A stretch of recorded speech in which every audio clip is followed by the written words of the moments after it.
Welcome back, everyone, for another deep dive. We're going to be looking at the Baha'i perspective on evolution today. Oh, very cool. And more specifically, the human soul and how that factors into the equation. Right. And, you know, it's an interesting one because a lot of times when we talk about evolution, Yeah. we're thinking purely in material terms. Right. But the Baha'i Faith actually offers a very unique perspective on this whole idea of the human soul. Absolutely. We've got a collection of scholarly articles that we're going to be looking at today. Okay, To great. kind of guide us through this. All right. So let's just dive right in. What's the Baha'i Faith say about the soul? Where does it come from? How does it relate to evolution? Well, I think that's what makes the Baha'i perspective so fascinating, Yeah. is that it really presents this idea that the soul is an independent entity. Wow. And it's not a product of those physical processes that we normally associate with evolution. So it's not something that just kind of emerges from the complexity of the brain. The Baha'i teachings really emphasize that the soul is a pre-existing creation, Okay. and it's separate from the body, and it's eternal in nature. It's like it exists before the body and continues to exist after. Exactly. It's not bound by the lifespan of the physical form. That's a big idea to wrap your head around. It is. And it's a concept that's often referred to in the Baha'i writings as a divine reality. Divine reality. Yeah, meaning it's not material, but spiritual in nature. So it's not something we can see or touch or measure scientifically. Right, it's connected to a higher power, to the divine. So how does this divine reality manifest? How do we experience it? Well, one way to understand it is through the words of Abdu'l-Baha. Okay. He was a central figure in the Baha'i faith, and he described the human spirit as eternal, not created, a divine reality. Powerful words. It is, and it suggests that our true essence, our core identity, Yeah. isn't bound by our physical form. So if our identity isn't rooted in our physical selves, then where does that leave our sense of self? That's a great question, and in the Baha'i writings, our true identity is seen as residing in the soul. It's a spiritual identity that goes beyond physical attributes, achievements, or material possessions. So it's not about what we accomplish in this world, but about who we are at our core, at a spiritual level. Exactly, and that really shifts the focus from external achievements to inner development and spiritual growth. Interesting. It's kind of turning things upside down. It is, and there's a beautiful passage in the writings of Baha'u'llah, Okay. the founder of the Baha'i Faith, where he states, and I'm paraphrasing a bit here, that true rest and contentment can only be found in aligning ourselves with a higher purpose. Almost like our souls are yearning for something beyond the material world. Exactly. It's not just about satisfying our physical needs and desires, but about connecting with something greater than ourselves. So where does evolution fit into all of this? Yeah. We often think of evolution in biological terms. Right. So how does the Baha'i Faith approach this idea of the soul's evolution? Well, in the Baha'i view, the soul is constantly evolving, Okay. but it's not about physical changes. It's about spiritual and moral growth. Okay. It's about refining our character, deepening our understanding, and strengthening our connection to the divine. So it's not survival of the fittest in a physical sense, but rather a process of inner transformation and cultivating virtues. Precisely. And Abdu'l-Baha, provides a really beautiful analogy Okay. to illustrate this process. I like analogies. Yeah, he compares the soul's journey to a seed progressing through stages. Stages. Yes, from mineral to vegetable to animal, culminating in the human form. Okay, I'm visualizing a seed sprouting and growing. Exactly. It's a process of unfolding. But how does that relate to the soul? Well, the mineral stage represents a state of potentiality where the soul exists, Yeah. but its qualities are latent, hidden. Like a seed dormant in the ground. Exactly. Then as the soul progresses, it reaches the vegetable stage, where it starts to grow and develop, like a sprout pushing through the soil. So the soul is starting to express its inherent qualities. Right. And then we move on to the animal stage, Okay. characterized by greater awareness and capacity for action. So the soul is becoming more conscious. Yes, more active, more engaged with the world. Okay. And finally, the human form. Yes. In the human form, the soul's potential for spiritual understanding and connection with the divine is fully realized. It's like each stage represents a step towards greater consciousness and complexity. Exactly. It's a journey of unfolding, of realizing our true potential. So we're constantly evolving on this spiritual level. Yes. What role does our physical existence play in all of this?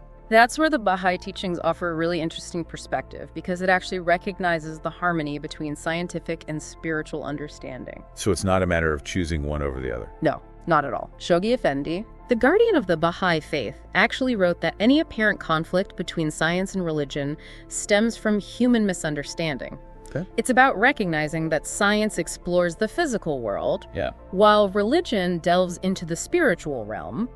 Both provide valuable insights into the nature of reality. There's like two sides of the same coin. Exactly. And the Baha'i approach encourages us to see these two realms, the material and the spiritual, as interconnected and complementary. So we don't have to choose between science and religion. No, they can work together to give us a more complete understanding of ourselves and the universe. It's like a more holistic view. Precisely. Yeah. And the Baha'i writings often refer to this as a twofold evolutionary process. Twofold. Yeah, meaning that both physical and spiritual evolution are part of a universal law of growth and development. So while science might illuminate our physical evolution, the Baha'i teachings shine a light on our spiritual journey, Exactly. It's like two parallel tracks. running alongside each other. Yes. And that makes me wonder, how does this twofold process actually manifest in our everyday lives?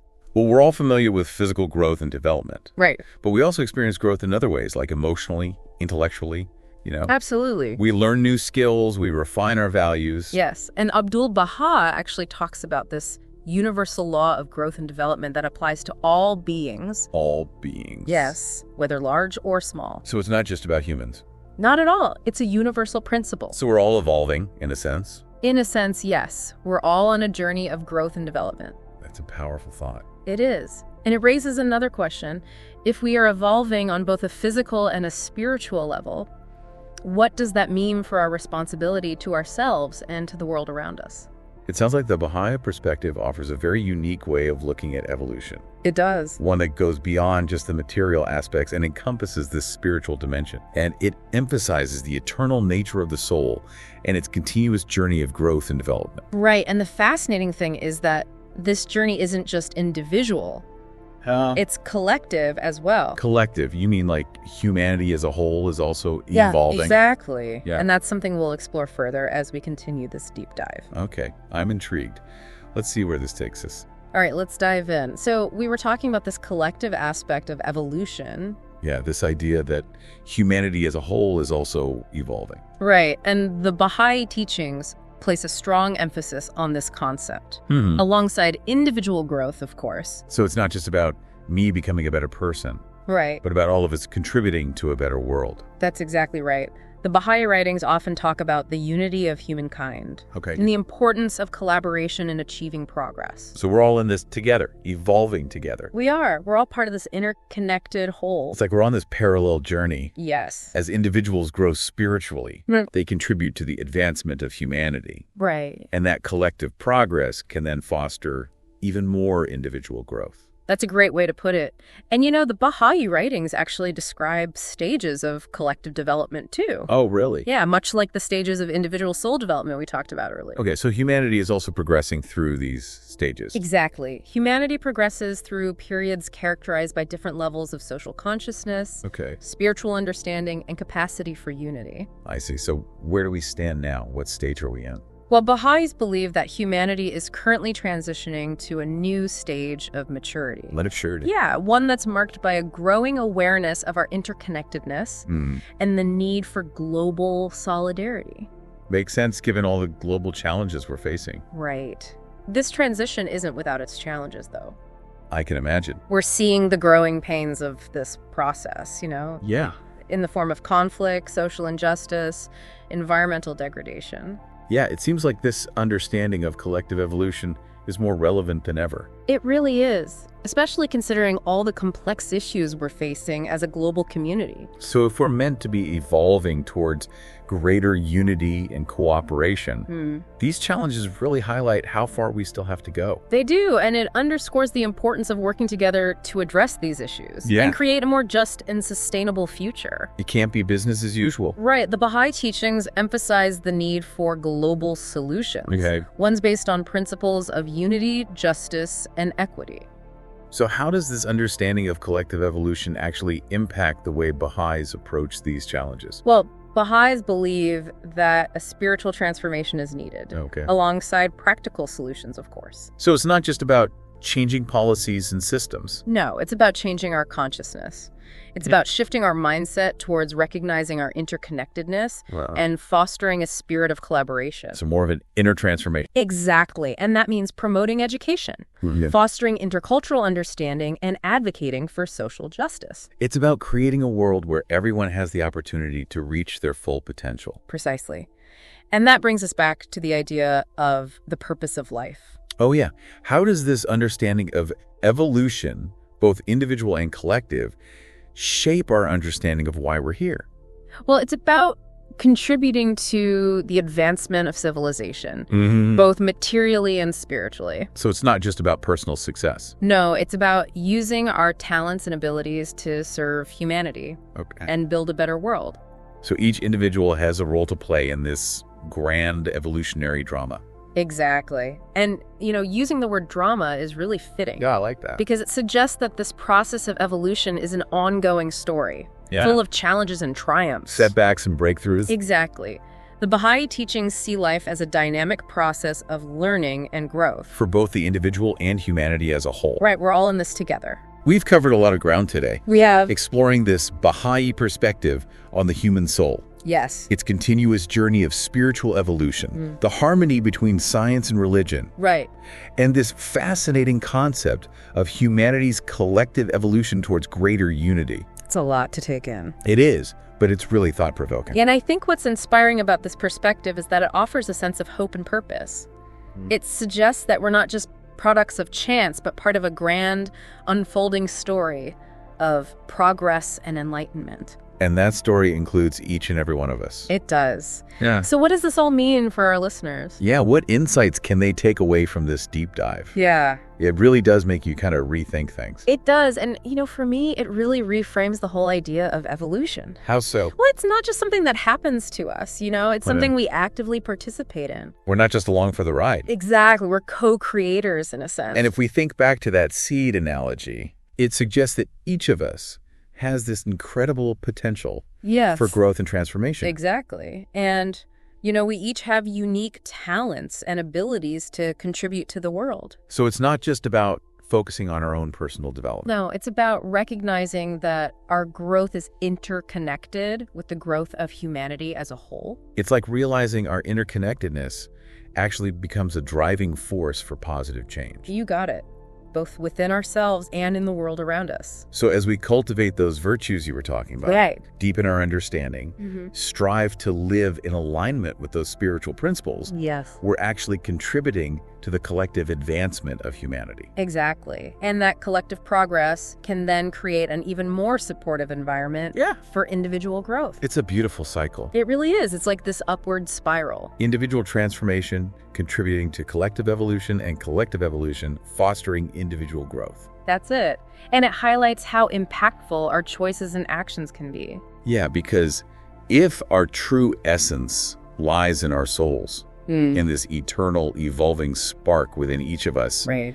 then nurturing that spark becomes a responsibility. It does. It's not something we can just ignore.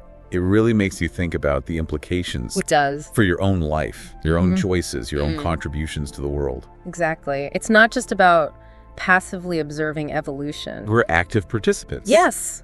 We have a role to play. So what would you say to our listeners as we wrap up this deep dive into the Baha'i perspective on evolution and the human soul? Well, I think we've uncovered some truly profound insights today. We have. We've seen how this perspective challenges conventional thinking by emphasizing the soul's pre-existence and its continuous journey of spiritual growth. Right. And we've explored the harmony between scientific and spiritual understanding. Yes. And that concept of a twofold evolutionary process, that encompasses both the material and the spiritual. Exactly. And of course, we delved into that fascinating idea of humanity's collective evolution towards greater unity. And the important role each individual plays in that process. It's a perspective that offers a sense of hope, Yeah. purpose. And responsibility. Absolutely. It encourages us to see ourselves not just as products of our past, but as active agents in shaping our future. both individually and collectively. It's been a really thought-provoking journey. It has. And I hope this deep dive has provided our listeners with a new lens for understanding evolution and their own place in the grand scheme of things. That would be wonderful. Until next time, Yes. keep exploring Keep learning. and keep evolving. Absolutely.